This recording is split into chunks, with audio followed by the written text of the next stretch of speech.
Acompáñenme a Apocalipsis capítulo 12.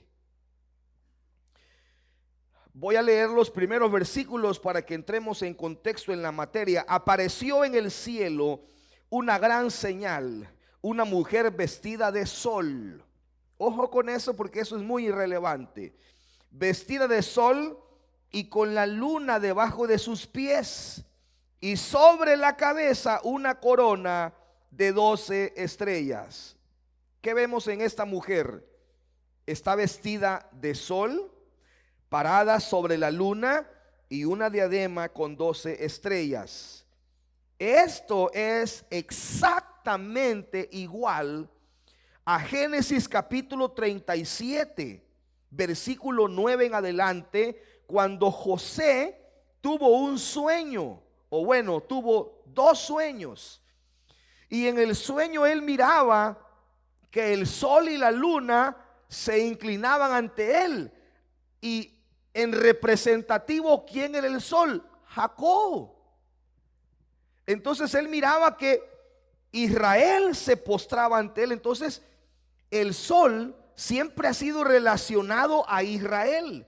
Entonces esta mujer es identificada con el sol. ¿De dónde nace Israel? De esa familia de José nacen las 12 tribus de Israel. ¿Quiénes forman las 12 tribus de Israel? Las estrellas que José vio. José vio estrellas que también se inclinaban ante él. Y la luna, que era un representativo de su madre. Pero en contexto, todo el sueño que José tiene en Génesis 37 tiene que ver con Israel. Entonces la mujer que se ve en esta profecía no es nada más y nada menos que la nación de Israel. Algunos piensan que es la iglesia, pero por 4 razones que vamos a ver a continuación, esto es improbable por 4 razones. Número 1, no fue la iglesia la que dio a luz al Mesías. La Biblia dice en el versículo 5, y ella dio a luz a un hijo varón que regirá. ¿Qué hijo varón tiene estas características? Aquí la profecía está regresando al pasado, al nacimiento de Cristo. Díganme qué hijo varón que tuvo esta mujer. Díganme qué hijo varón va a regir con vara de hierro a todas las naciones. Más que Jesús. Jesús es el hijo varón que en el milenio va a regir a las naciones con vara de hierro. Y su hijo fue arrebatado para Dios y para su trono. ¿Quién es el único hijo? El Hijo de Dios que fue ascendido al cielo, arrebatado al cielo para estar a la diestra del trono del Padre. Es Jesús. Entonces la mujer tuvo un hijo. Ese hijo dice que va a regir a las naciones, y ese hijo es el único que tiene la potestad de estar a la par, a la diestra del trono de Dios. Entonces ese es Jesús. Jesús es el hijo varón. Por lo tanto, la iglesia no trajo a Jesús. Israel fue quien trajo a Jesús. Entonces esta mujer no es más que Israel. No es la iglesia tradicional, ni mucho menos la iglesia cristiana, ¿verdad? Ahora dice que en el resto de la escritura se refiere a la iglesia como una mujer embarazada o como una mujer encinta, y se le compara a la iglesia como una novia que pronto será desposada con Cristo. A la iglesia nunca se le relaciona con una mujer, sino que se le relaciona y menos con una mujer embarazada. A la iglesia se le relaciona con una novia, con una virgen, con una novia que está esperando al esposo. Nosotros no somos vistos en la profecía como una mujer, nosotros como una mujer embarazada. Nosotros somos vistos como la novia, la desposada. Por eso nuestros vestidos tienen que estar blancos, porque estamos esperando al Mesías, a nuestro amado Señor que venga por nosotros. Por eso nuestros tiempos de preparación en la presencia de Dios, estamos esperando que el Mesías regrese por nosotros. Segunda razón, creemos que la iglesia es arrebatada al cielo antes de la gran tribulación. Eso es un gran contraste con recibir las alas para volar al desierto. A la iglesia se le dice que se le dará el privilegio de volar, pero no dice que con alas. A Israel se le profetiza en el versículo 6 y versículo 14 que cuando el dragón persiga a Israel en la tribulación, estamos hablando en la tribulación, cuando Israel persiga el dragón persiga a Israel, ¿qué es lo que va a hacer Dios? Le va a dar alas como las del águila para que huya, para que vuele y huya al desierto. ¿A dónde se va a ir? La mayoría de escatólogos dicen que se va a ir a Edom, una tierra desértica donde Dios la va a cuidar, la va a proteger por tiempos y la mitad de un tiempo. Tiempo representa un año, tiempo representa 2 años y la mitad de un tiempo representa medio año. Por eso es que estamos seguros que esta persecución del dragón contra Israel es a la mitad de la tribulación, porque 3 años y medio Dios protege a Israel, al remanente, y lo sustenta. Dicen algunos eruditos bíblicos que Dios va a volver a darle maná a Israel en el desierto, y carne y agua. La peña, que era una figura de Cristo, volverá a aparecer para Israel y volverán a brotar aguas en el desierto para ellas. La mujer está protegida, ella está fuera del alcance de la serpiente. En cambio, por el contraste, muchos santos no están protegidos del dragón. Noten eso. En el versículo 17 dice que cuando habla de santos, entonces el dragón se llenó de ira contra la mujer y se fue a hacer guerra contra el resto de la descendencia de ella, los que guardan los mandamientos de Dios y tienen el testimonio de Jesucristo. A esto se le conoce como los santos, o los otros hijos de la mujer, o la otra descendencia de la mujer. ¿Qué estamos diciendo con esto? Satanás, el dragón, inicia una persecución contra la mujer. Y aquí hay un juego de palabras, porque dice: quiere matar al niño que va a nacer. O sea, la profecía regresa al nacimiento de Cristo, cuando Herodes anheló la muerte de Cristo, cuando pidió a los astrólogos de esa época, diciendo: díganme dónde va a nacer el niño, porque yo también quiero ir y adorarlo. Pero ellos, siendo avisados por visión de ángeles, dijeron: no regresen a Herodes, váyanse por otro lado. En el nacimiento de Cristo hubieron 3 revelaciones de ángeles. Eso fue una cosa fantástica. Entonces la profecía retorna al nacimiento de Cristo, como si el Mesías estuviera naciendo, pero está haciendo referencia a que este ataque contra el hijo y contra la madre, Israel, ha sido un ataque constante desde que Cristo nació, y sigue siendo un ataque constante.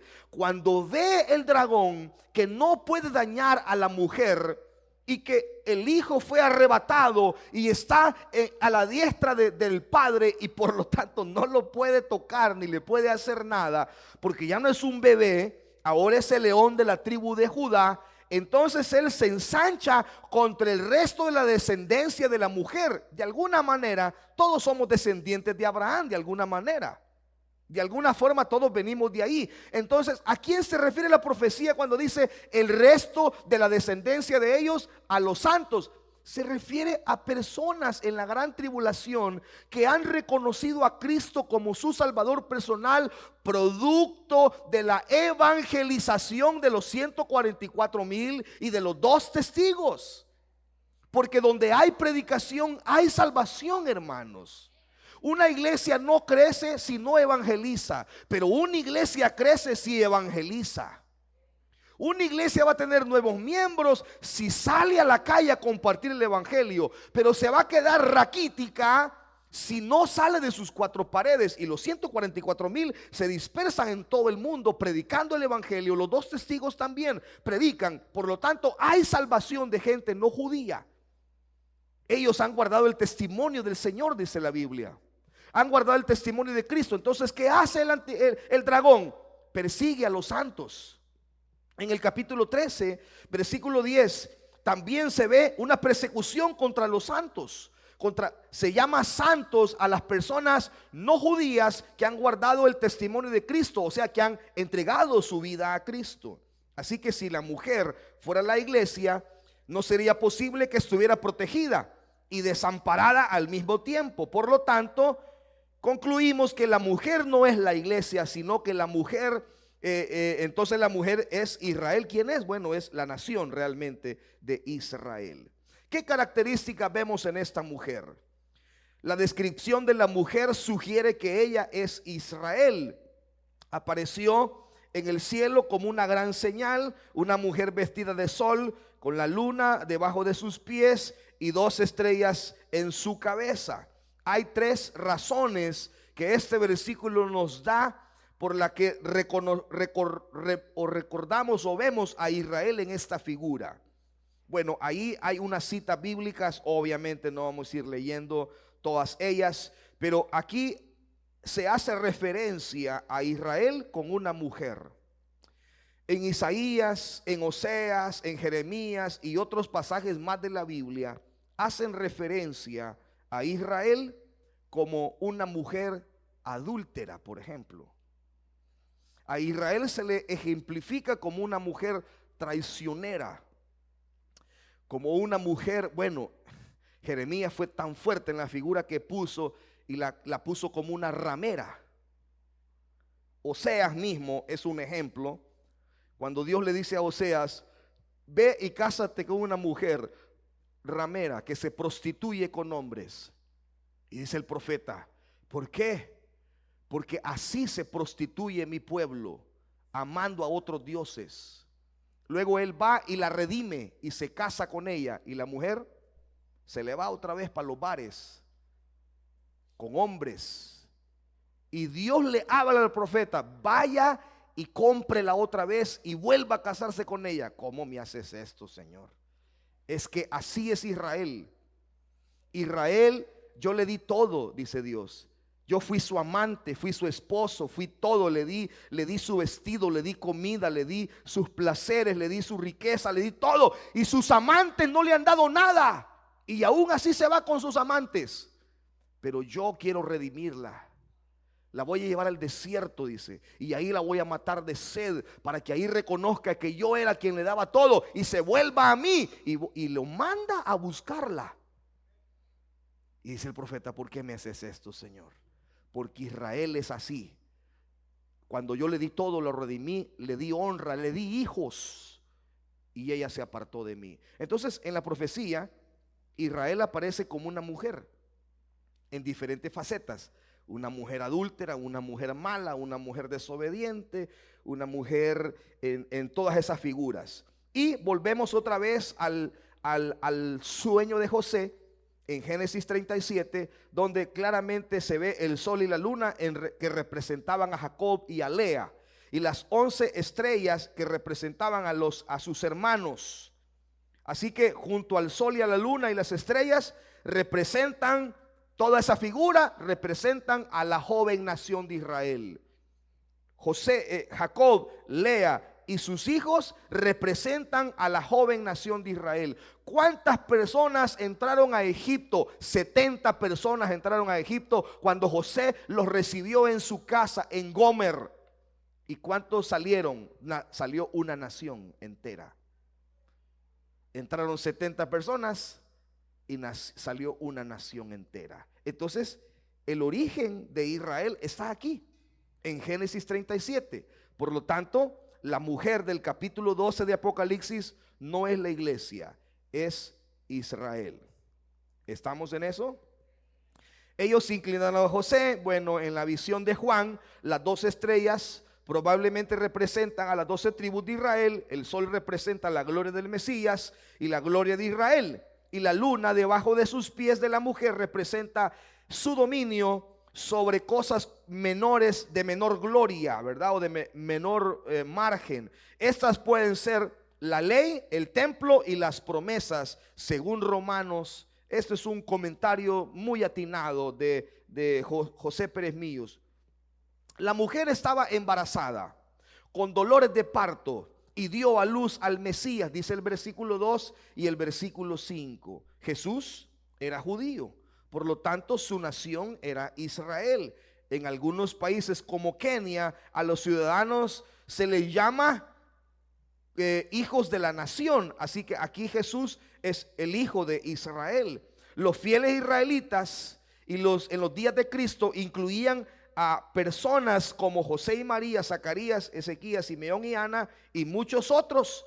Los dolores de parto de la mujer representan o se refieren a las pruebas que los judíos van a tener o tuvieron en tiempos del Antiguo Testamento, los dolores de parto que han tenido a través de la historia y los dolores de parto que van a tener en la tribulación. Los versículos de la profecía de Apocalipsis 12 se refiere a las constantes persecuciones de Satanás contra Israel, pero al constante sufrimiento que Israel ha tenido en el pasado, en el presente y en el futuro. Las escrituras nos dicen que cuando vio el cumplimiento del tiempo, o cuando vino el cumplimiento del tiempo, Dios envió a su hijo, nacido de mujer y nacido bajo la ley. Las tres razones mencionadas anteriormente sugieren que la mujer entonces representa a la nación fiel de Israel. Quiero que le echemos una lectura al pasaje porque me interesa que ustedes lo conozcan. Dice el versículo 2, y estando encinta clamaba con dolores de parto en la angustia del alumbramiento. También apareció otra señal en el cielo. He aquí un gran dragón escarlata que tenía en su cabeza 7 cuernos y en su cabeza 7 diademas. Y con la cola arrastraba la tercera parte de las estrellas del cielo y las arrojó sobre la tierra. Y el dragón se paró frente a la mujer que estaba para dar a luz, a fin de devorar a su hijo tan pronto como naciese. Y ella dio a luz un hijo varón que regirá con vara de hierro a todas las naciones, y su hijo fue arrebatado para Dios y para su trono. Y la mujer huyó al desierto, donde tiene lugar preparado por Dios, para que ahí la sustente por 1270 días, que representan 3 años y medio en días bíblicos. Los días bíblicos no tienen 365 días, sino que 360 días. Usted hace la multiplicación y le va a dar 3 años y medio. Después hubo una gran batalla en el cielo. Bueno, vamos a dejar esto porque saquemos este bloque ahorita. Queda claro que la mujer es Israel y la mujer está protegida por Dios ahí. ¿Qué hace Dios para proteger a la mujer por 1260 días o 3 años y medio? ¿Qué hace?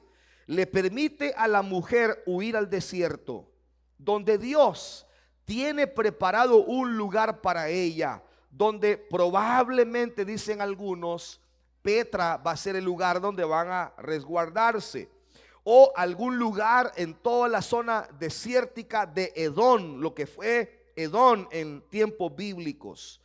Y le da las alas del águila a la mujer para que pueda volar y huir del dragón. La mujer ha dado a luz al hijo varón. Satanás quería devorarlo, destruirlo, no pudo. El hijo varón fue arrebatado al cielo, al trono de Dios, y un día regirá las naciones con vara de hierro. En su lugar, donde este lugar que Dios ha preparado para Israel es un lugar donde Dios la va a sustentar por un tiempo, por tiempos y la mitad de un tiempo. Quiere decir que la va a sustentar por 3 años y medio. Pero hagamos una breve descripción de lo que es el dragón, aunque no es algo que teníamos que ver hoy, pero déjenme, para no dejarles con la duda ahí. El dragón escarlata, sin ninguna duda, es Satanás, ¿verdad? Las siete cabezas aluden a los 7 reinos mundiales que han existido desde Egipto, Asiria, Babilonia, Medos, Persas, Grecia y Roma. Y un gobierno final en tiempos del anticristo compuesto por los 10 cuernos que vienen en la cabeza también del dragón. Quiere decir que lo que viene en la cabeza del dragón es lo que él está usando para llevar a cabo su plan. 7 imperios que se juntan con su maldad en tiempo de tribulación para darle su poder a un 8º imperio, que es el del anticristo.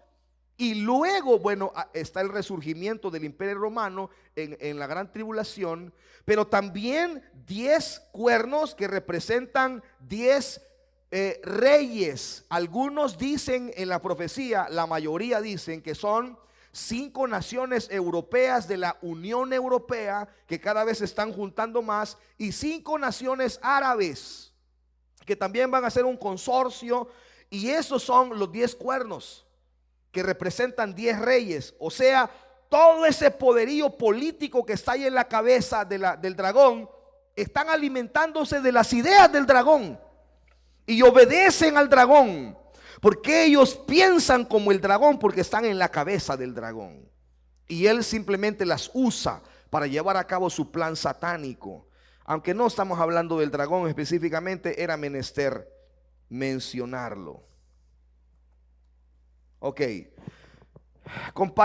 hagamos una pequeña comparación con Apocalipsis 12:6 y Apocalipsis 12:4. Nos muestra que los 1260 días igualan a tiempos y la mitad de un tiempo. Bueno, una comparación ahí con Daniel también, eso no es algo tan relevante. Dios va a proteger a los judíos fieles durante la gran tribulación. Los 144,000, la mujer vestida con el sol, ilustra la protección de Dios. Sin embargo, en ese tiempo de angustia para Jacob, parece que las 2/3 partes de los judíos perecerán durante la tribulación. Estas 2 profecías, hermano, son totalmente valiosas. Cuando nosotros revisamos la profecía de Pablo en Romanos, y dice Pablo, y entonces todo Israel será salvo, eso no quiere decir que algunos no van a pagar el precio. Estas 2 profecías que están ahí hablan de que Israel va a pagar un precio altísimo también en la gran tribulación. 2/3 partes de los pueblos judíos perecen en la tribulación, son alcanzados por los ejércitos del anticristo y muchos mueren. Porque los que Juan ve en Apocalipsis 9 y Apocalipsis 7 que están decapitados son de toda tribu, pueblo, lengua y nación, o sea que incluyen judíos que han muerto, que han sido asesinados, que fueron perseguidos. Por eso Jesús, ahora relacionemos este principio con Mateo 24. Oren, dijo Jesús, para que su huida no sea en invierno. Va a ser más difícil huir en invierno. Oren por las que están encinta. Las mujeres que están embarazadas ya con 8 meses. ¿Cómo corre una mujer con 8 meses como semejante panza? Paren el camino, ¿verdad? Ahí va a tener el bichito. Por eso Jesús dijo, oren para no estar encinta. Oren por las que están encinta. Es más, cuando su vida sea, dice, el que esté en la azotea, no baje a traer la capa, váyase volando. Y Jesús dice, es una premura que salgan y huyan al desierto, huyan a los campos, al desierto. Por eso mi esposita me pide que yo haga un video para los cristianos que se van a quedar, basado en ese versículo, porque Dios les manda que se vayan a los montes, que huyan pues, que se escondan de la civilización. Tal vez lo hacemos, yo no sé, pero no quisiera pues que ningún cristiano se quedara, ¿verdad? Esa es la idea. Ahora, revisemos estas profecías. Daniel.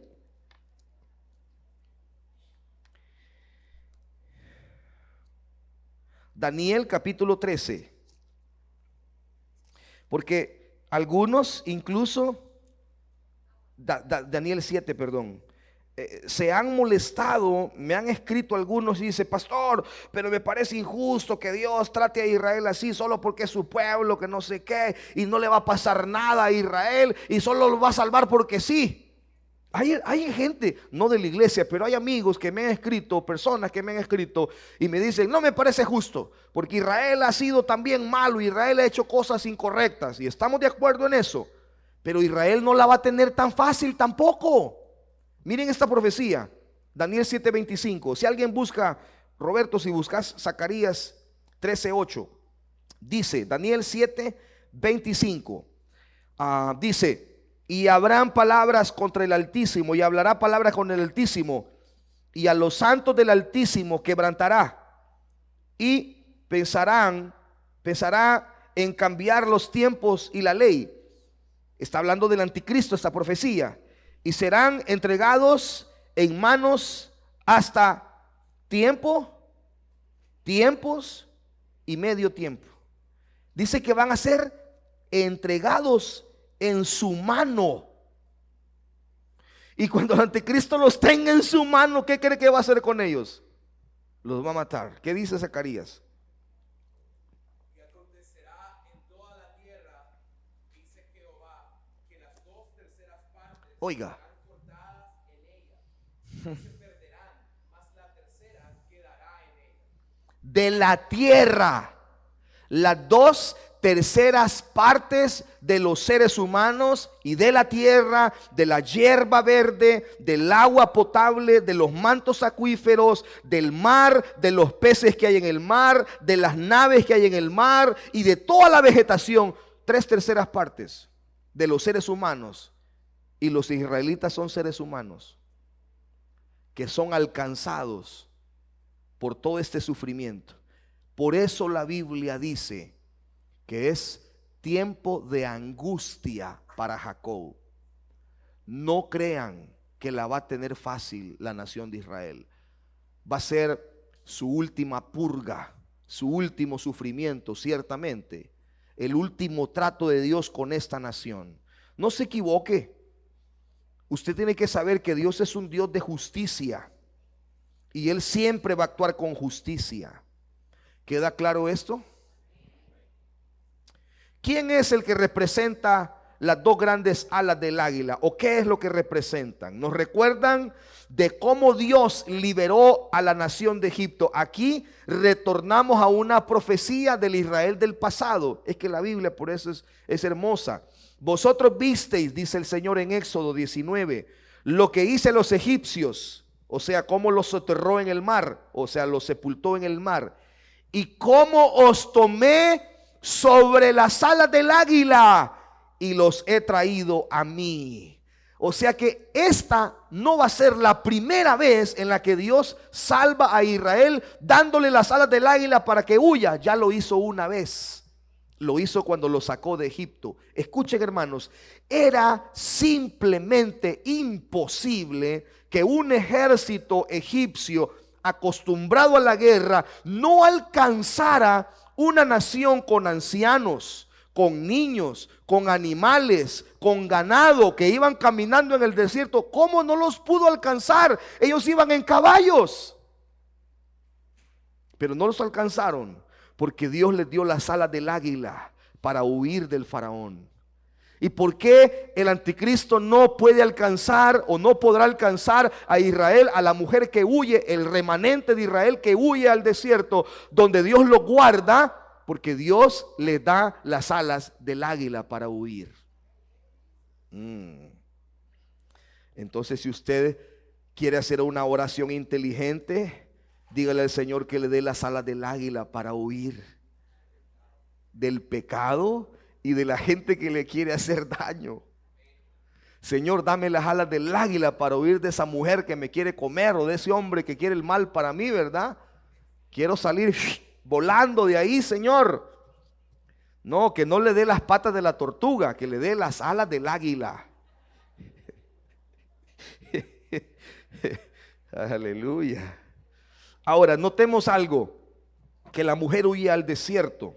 Algunos piensan, bueno, que ese don, donde hay grandes fortalezas, donde hay montañas, donde hay picos, cañones torcidos, montículos naturales por la propia naturaleza.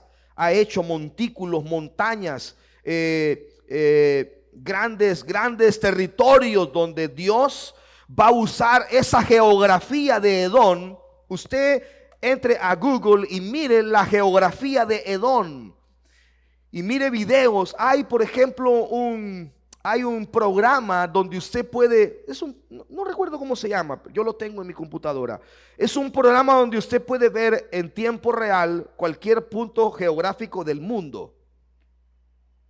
Entonces usted quiere ver Jerusalén y caminarlo. Hay un programa donde usted entra y puede ver en tiempo real lo que está pasando, con un margen de tiempo, ¿verdad? Obviamente, pero es cosas que están pasando. Entonces usted puede entrar y ver todo el territorio de Edom, y usted se da cuenta que Dios puede esconder toda una nación en ese territorio sin que el anticristo le encuentre. Ahora, la gran pregunta es: ¿cómo van a comer? Por eso algunos dicen: va a repetirse el milagro del maná, va a repetirse el milagro de las codornices, de la carne que va a llegar. No sé, porque no van a poder pedir por pedido ya, ¿verdad? No van a poder. No estamos seguros del lugar en que Dios prepara para los judíos fieles. Sin embargo, no es importante para nosotros saber dónde es exactamente el lugar. Lo importante es saber que Dios sí va a proteger a su pueblo Israel en tiempos difíciles. A algunos los protege físicamente, pero a otros les da la protección espiritual.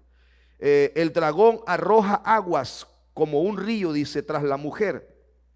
Buscamos la palabra agua en la concordancia bíblica y es desde los tiempos de Noé, una inundación ha representado problemas, pero la tierra, dice la Biblia, se traga el agua. Entonces, cuando la Biblia dice que el dragón tira agua sobre la mujer, es que tira problemas, tira persecución, tira ejércitos que quieren dañarla. ¿Y qué hace la tierra? Se le traga las aguas. ¿Cómo podemos interpretar esto? Que la tierra misma defiende a Israel. Quizás a mí lo que más se me ocurre es la película de Narnia. Es lo único que se me ocurre a mí, ¿verdad? Que los árboles cobran vida y agarran a los ejércitos y los matan. Algo así, ¿verdad? Yo no sé, estoy aquí alucinando, pero algo así. O la tierra se abre y se traga a los ejércitos. Bueno, eso ya pasó en tiempos bíblicos, ¿verdad? Los muros de Jericó fueron tragados por la tierra, cayeron, se desplomaron, pero fueron consumidos. La arqueología nos dice que los muros no cayeron ni para adelante, ni para atrás, ni para adentro, ni para afuera, sino que se sumieron. Los muros se tragaron, la tierra se tragaron los muros. Y Israel pasó y conquistó la tierra de Jericó. Eso es un dato ya arqueológico. Entonces, ¿cómo va a ser el Señor para que la tierra ayude a Israel, a la mujer? No sabemos. Pero la tierra va a ayudar a Israel. ¿Qué más? La tierra se abrió para tragar a los hijos de Coré. Bueno, ese es un detalle de la Biblia. El mar rojo se tragó a los ejércitos de Faraón que perseguían a Israel. Así que es posible que la tierra se trague a los ejércitos del anticristo que persiguen a la mujer. Una cosa es cierta, Dios, perdón ahí por la letra, Dios sabe cómo proteger a su pueblo y Él cuidará no solo a los remanentes fieles, a los 144,000 y otros judíos que se conviertan a Cristo durante la tribulación. Y miren esta profecía de Isaías 43, cuando pases por las aguas, yo estaré contigo, y si por los ríos, no te abnegarán. Cuando pases por el fuego, no te quemarás, ni la llama arderá en ti. Esa promesa no solo es para Israel, también es para nosotros en los tiempos de angustia y en los tiempos de dificultad. Ahora, miren cómo el enemigo, Satanás, el dragón, con sus cositas en la cabeza que ya explicamos que son los 7 imperios y 10 y 10 presidentes, para que me entienda, o líderes políticos de 10 naciones, 5 europeas y 5 árabes, según algunos eruditos. Este dragón, al ver que no puede dañar más a la mujer, o sea, a Israel, se enoja tanto y entonces se da la vuelta y comienza a perseguir a los hijos de la mujer. Los hijos de la mujer, bueno, el hijo es Jesús, el hijo de la mujer. Ella dio a luz un hijo, pero el hijo fue arrebatado hacia el cielo. Entonces, este versículo menciona 3 aspectos importantes acerca del hijo. Número 1, él nació como ser humano.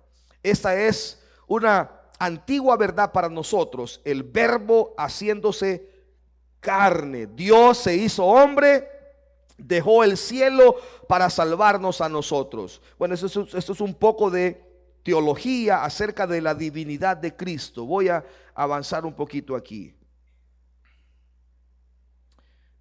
Segundo, Apocalipsis 12:5 nos dice que el hijo varón fue arrebatado para el cielo. La palabra griega para arrebatar es arpazo. Esta palabra de Apocalipsis 12:5 es exactamente la misma palabra griega que se refiere para el rapto de la iglesia. Arpazo es la misma palabra que se usa. O sea, que así como Cristo fue arrebatado al cielo, así usted y yo vamos a ser arrebatados al cielo también el día que Cristo venga. De la misma manera, los ángeles dijeron: ¿por qué miran al cielo? Este Jesús que ha sido tomado al cielo y escondido en las nubes, así vendrá en las nubes. Entonces, de la misma manera como Cristo ascendió y va a descender, de la misma manera nosotros vamos a ascender y también vamos a descender en las nubes y en caballos blancos. Si usted nunca montó a caballo, vaya aprendiendo, porque tenemos que usar caballos cuando vengamos con el Señor. La misma palabra se usa para el rapto de la iglesia. Después de su ministerio, Jesús fue arrebatado al cielo, lejos del dragón. Igualmente, después del ministerio de la iglesia será arrebatada para Cristo, lejos del dragón. Y número 3, el versículo dice que Jesús gobernará las naciones con vara de hierro. Bueno, esto es una profecía milenial. Miren cómo en un versículo hay profecías cumplidas y profecías del milenio inclusive, ¿verdad? Bueno, esto es todo relacionado al milenio y no les voy a expoliar nada hasta el día de mañana. Ok. Acuérdese que si todavía tengo algo más que compartir, pero acuérdese que si tiene preguntas sobre esto, ¿verdad? Ténganlas ahí. Muy bien, en obediencia siempre al Israel del futuro, nos es menester, junto a lo que acabamos de ver, revisar la pequeña profecía de los 144,000. ¿A dónde aparecen en escena los 144,000? En este lugar llamado la Gran Tribulación. Bueno, hay un poquito de controversia en el tiempo de acción. Los eruditos no se ponen de acuerdo cuando arranca estos 144,000, cuando empiezan en una predicación masiva. Ya vamos a ver la descripción de estos 144,000, pero son judíos, por eso los vamos a estudiar, porque son judíos, son el Israel del futuro y son judíos predicando en la gran tribulación. Ahora, los eruditos no se ponen de acuerdo. Yo al final siempre les voy a dar mi punto de vista, que no necesariamente usted tiene que aceptarlo, es mi punto de vista y yo puedo estar equivocado, claro que sí. No se ponen de acuerdo de si estos 144,000 empiezan desde el día 1 de la tribulación hasta el final de la tribulación, porque el anticristo no los puede matar, no los puede tocar hasta el final de la tribulación. Y algunos piensan que a la mitad de la tribulación, cuando arrecia la persecución, ellos predican. Mi punto de vista es que ellos inician al inicio ellos predican al inicio de la tribulación. ¿Por qué? Porque el tiempo es apremiante. Yo pienso que el tiempo es apremiante. Y si ellos van a ser perseguidos por el anticristo a la mitad de la tribulación, entonces su margen de maniobra va a ser menor al que tengan mientras no haya persecución. ¿Sí? Entonces, quizás una posición sacada de la lógica, porque no tengo una base bíblica para decir que esto es así, sino más bien basada de la lógica. Vámonos al capítulo 14 del Apocalipsis. Y aquí encontramos la descripción de los 144,000. Dice: después miré, y he aquí el Cordero estaba en pie sobre el monte de Sión, y con él 144,000 que tenían el nombre de él. O sea, estos hombres tenían el nombre de Cristo y el de su Padre escrito en las frentes. O sea, no es que estaba tatuado, ¿verdad?, que tenían el nombre de Jesús y el Eterno. No, sino que tenían el sello de Dios en sus frentes. Quiere decir: y oí una voz del cielo como estruendo de muchas aguas y como sonido de un gran trueno, y la voz que oí era como de arpas que tocaban sus arpistas que tocaban sus arpas y cantaban un cántico nuevo delante del trono y delante de los 4 seres vivientes. Ahora, los 144,000 no están cantando, sino es la voz, y luego de la voz, voces de seres y los ancianos, y nadie podía aprender el cántico sino aquellos 144,000 que fueron redimidos de entre los de la tierra. No son ángeles entonces, son humanos, son seres humanos a quien se les dio la revelación de entender el cántico de los redimidos. Nadie podía entender lo que están cantando los seres espirituales, los seres celestiales, perdón. Pero ellos lo pueden entender. ¿Y por qué lo pueden entender? Porque ellos fueron redimidos de entre los moradores o de entre los de la tierra. Estos son los que no, miren las características, se contaminaron con mujer, pues son vírgenes. O sea, nunca han tenido relaciones sexuales, no están contaminados. No piense que son niños. No piense que son niños, son adultos o jóvenes que se han guardado para Dios. Déjenme hacer aquí una pequeña pausa. Es una desgracia de la iglesia de hoy que no enseñe a sus jóvenes y jovencitas la pureza sexual. Es ridículo para pastores desde un púlpito predicar la pureza sexual. Lo ven como ridículo, porque eso es algo tan pasado de moda que nadie quiere decir a los jóvenes de 15 años, guárdense para su esposa. Nadie quiere decirle a las chicas de 15 años, no tengan sexo antes de casarse. Nadie quiere predicar eso. Pero ellos se han guardado para Dios. Estos son los que siguen al Cordero, lo siguen a donde quiera que va. Esta debería de ser la actitud de la iglesia: seguir al Cordero a donde quiera que el Cordero va. Gracias por sus amenes. Estos fueron redimidos de entre los hombres que como primicias para Dios y para el Cordero. Y en su boca no se hallaba mentira, o sea, eran hombres de verdad, veraces, pues son sin mancha delante del trono de Dios. La única razón para ir al cielo es ser sin mancha delante de Dios. Bueno, vamos a dejar la lectura hasta ahí. Usted puede seguir la lectura de todo el acontecimiento. Veamos entonces en el monte de Sión. Monte de Sión es la palabra espiritual que se usa para Jerusalén. O sea que el Señor Jesucristo en una visión se revela a estos 144,000 que Él los tiene reunidos en el monte de Jerusalén, en el monte de Sión, y les revela su propósito. del por qué Él los ha redimido, de por qué los tiene aquí, por qué los ha preparado. Muchos de ellos quizás oraban por una esposa y Dios tuvo que decirles: todavía no te voy a dar esposa porque te tengo para algo especial. No es que fueran eunucos, eran hombres normales que a lo mejor querían casarse, pero dedicaron sus vidas a la obediencia del Señor. Existe por lo menos dos opiniones diferentes sobre los 144,000. Algunos piensan que es un grupo nuevo que Juan nunca mencionó antes. Es difícil decir con certeza esto, pero hay tres razones por las cuales pensamos que este mismo grupo de los 144,000 y de Apocalipsis 7 del 1 al 8 no representan el mismo escenario de estos 144,000. Es lógico para nosotros pensar que este es el mismo grupo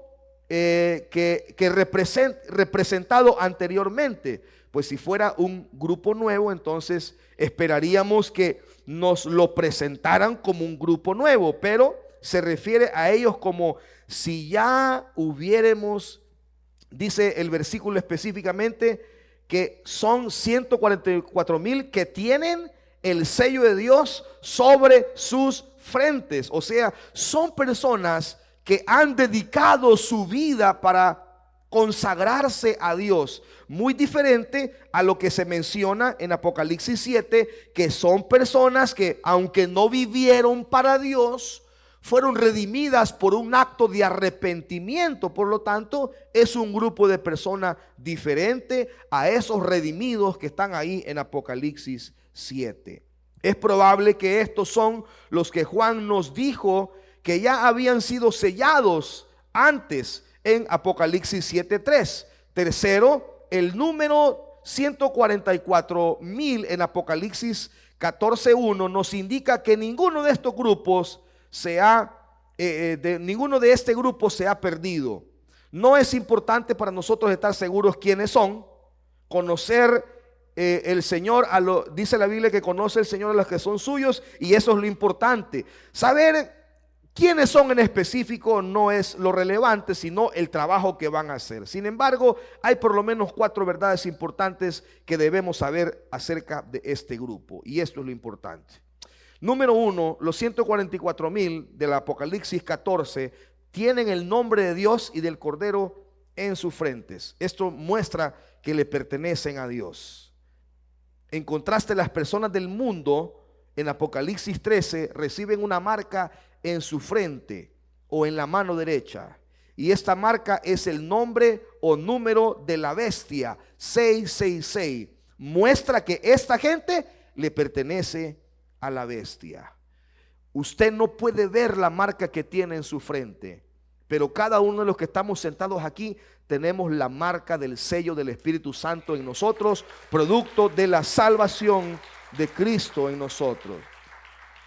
El juicio será fácil para Dios, pues aquellos que pertenecen al diablo llevan su marca, y los que pertenecen a Dios tienen su sello. Recuerden que todos los verdaderos cristianos tienen el sello del Espíritu Santo en sus vidas. Entonces, cuando lleguemos a la eternidad, que nos toque entregar cuentas al Señor en el día del juicio, va a ser fácil para el Señor identificar quiénes son de Él y quiénes no son de Él. ¿Por qué? Porque Él sí puede ver la marca, el sello del Espíritu Santo. En el día del juicio, los sellos que tenga la gente mostrarán si le pertenecen a Dios o a Satanás. Dios, Satanás y las personas marcan lo que les pertenece. Satanás marca a las personas que le pertenecen, y Dios marca a las personas que le pertenecen. Y los ganaderos marcan las reses con un fierro porque son de su propiedad. Pero nosotros tenemos la marca del Señor. Número 2, los 144,000 están en el monte de Sión juntamente con el Cordero.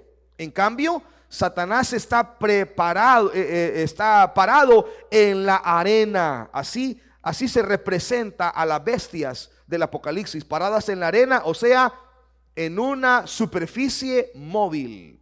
Pero él está en el monte de Sión. El monte de Sión es símbolo de libertad. La visión de Juan es del monte de Sión celestial.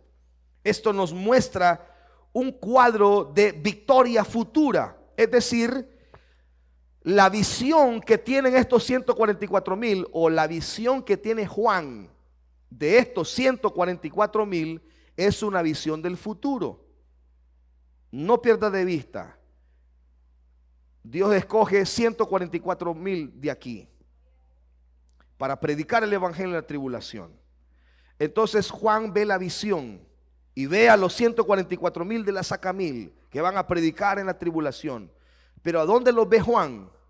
Los ve en el monte de Sión, que es la figura del Jerusalén celestial. O sea, el monte de Sión es la Jerusalén del cielo, la Jerusalén del tercer cielo. O sea que Juan los ve en visión, redimidos en el cielo, o sea, salvos en el cielo, en visión. En pocas palabras, se da por sentado que estos 144,000, ninguno se va a perder. Ninguno va a decir, esto de la predicación está muy dura, esto no es para mí. No, los 144,000 son vistos en el cielo. El anticristo en la arena rugirá y devorará por un corto tiempo, pero el Cordero estará parado eternamente victorioso sobre una montaña de roca. El reino de la bestia es inestable y tambaleante comparado con el reino del Cordero. Eso representan el monte de Sión. Y número 3, los 144,000 cantan una canción exclusiva de los redimidos. ¿Saben ustedes que nosotros también vamos a cantar esa canción cuando estemos en el reino del Señor? La Biblia nos dice que nadie más puede aprender este cántico. ¿Por qué? Porque está relacionado con todo lo que estuvo pasando. Hay cosas que una persona solamente puede aprender por experiencia. Salomón nunca pudo cantar lo que David cantó. Quizás se aprendió la letra o la melodía, pero nunca él cantó en plenitud por experiencia, porque lo que David cantaba eran las experiencias que él había tenido. Porque algunas canciones son más que una melodía con palabras, son más que eso, son una experiencia. Entonces, la canción de los redimidos no era una simple canción, era una experiencia. Ellos habían experimentado, habían vencido el pecado, habían vencido las tentaciones, habían consagrado sus vidas para Dios, habían sido perdonados de sus pecados, habían sido preparados por el Señor. Y la canción que cantaban, solo ellos la podían entender, porque solo ellos habían vivido esa experiencia. Solo usted puede cantar una canción que habla del perdón, porque usted ha sido perdonado. Solo una persona que ha experimentado la gracia puede entender la gracia. La gracia, ¿saben ustedes que la gracia es uno de los términos teológicos más difíciles de entender? Porque usted le explica a una persona la gracia y no le pueden entender la gracia. Usted le dice, ¿quién pecó más duro? ¿Saúl o David? Saúl simplemente lo que hizo fue que fue una persona que cuando falló trató de justificarse. Y fue un egoísta, orgulloso, egocéntrico.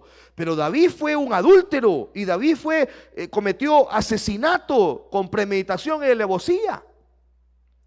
Pero Saúl no recibió perdón porque no se arrepintió. Y David, aunque pecó más duro que Saúl, recibió gracia. Pero para mucha gente eso puede ser injusto. Pues aquel pecó más duro que Saúl, porque a este sí, a este no. Porque uno pidió gracia, misericordia y el otro no.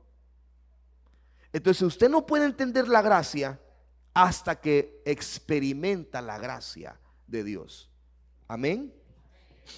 La Biblia nos dice que nadie puede, entonces es una experiencia. Los pecadores pueden cantar sublime gracia, pero nunca lo sentirán en el corazón tan profundo, sino hasta que conozcan al Salvador. Asimismo, quien ¿quién de nosotros realmente puede cantar la canción de Noé acerca del diluvio? Ninguno hemos vivido un diluvio. Los cantos son como las arrugas, tan exclusivas como variadas y tan profundas como nuestras experiencias. Por lo tanto, es importante que cada persona y grupo canten a Dios. Cada uno de nosotros tiene una canción que los otros no pueden sentir plenamente, sino solo nosotros, porque la hemos experimentado.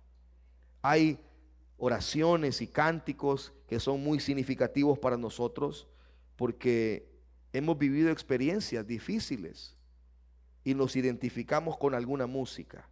Así que los 144,000 son sexualmente puros. Es importante interpretar este versículo en su contexto.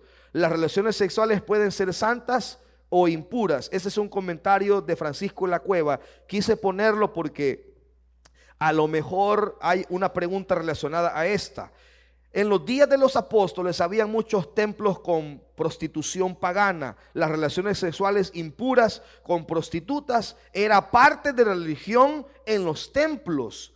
Pero Francisco La Cueva sugiere que estas personas son sexualmente puras. No quiere decir que necesariamente sean personas que no han tenido relaciones sexuales. Yo difiero de esto. ¿Por qué? Porque la Biblia dice que son vírgenes.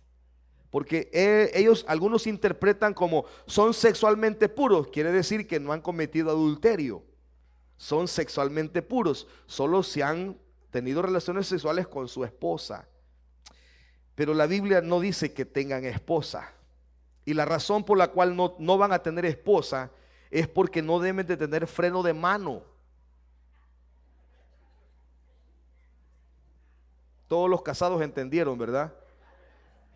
Va. Nadie los manda, pues. Son dueños de su vida y de su dinero sobre todo. Pablo escribió a los corintios acerca de este problema. Bueno, los pecados sexuales es una postura interesante aquí. Dios no permitirá que los creyentes casados, bueno, es poco más de lo que les expliqué. Sigue hablando del tema de la pureza sexual. Eso queda en sus notas como algo para alimentar un poco más acerca del tema de la pureza sexual. Bueno, las relaciones sexuales en el matrimonio, todo esto habla de ese principio. Veamos entonces algunas cosas relevantes. Cuando llegamos al Israel de la tribulación, la persecución que se hace arranca aquí. Esta es la aparición del anticristo. ¿A dónde aparece el anticristo? Al principio de la tribulación. Apocalipsis capítulo 6, el primer sello, paz, la aparición del anticristo. No sabemos cuánto tiempo después, si de inmediato o 3 años y medio después inicia la guerra. A mi juicio, 3 años y medio después inicia la guerra.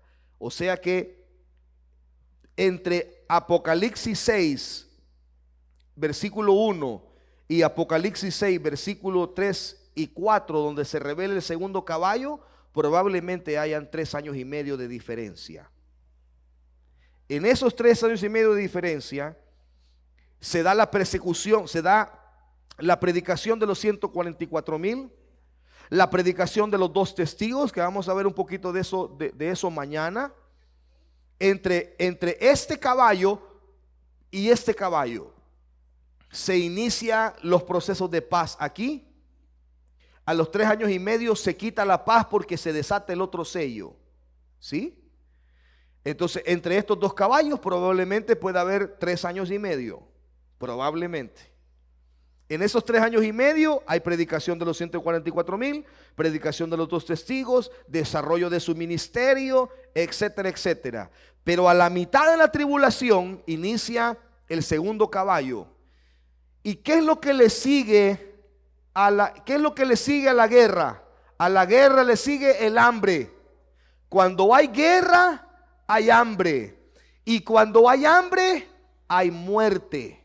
Entonces, la secuencia de los 4 caballos del Apocalipsis se da los últimos 3 de aquí en adelante. Y de aquí en adelante, las trompetas y las copas de la ira de Dios desatándose una tras otra en todo este trayecto de los últimos 3 años y medio. En todo este trayecto, igualmente Israel es perseguida por los ejércitos del anticristo. Algunos judíos, como ya vimos, son asesinados, son alcanzados. La tercera parte mueren en sufrimiento para abonarle al asunto. El resto de la nación es sitiada, sitian, van a destruir la ciudad, van a arruinar la ciudad y la van a exterminar. Porque Israel no solo son los israelitas, Israel también es la tierra. Entonces, los que odian a Israel no solo odian a las personas, odian también la tierra. Odian también la tierra como tal. Y aquí el Señor pues defiende a su pueblo.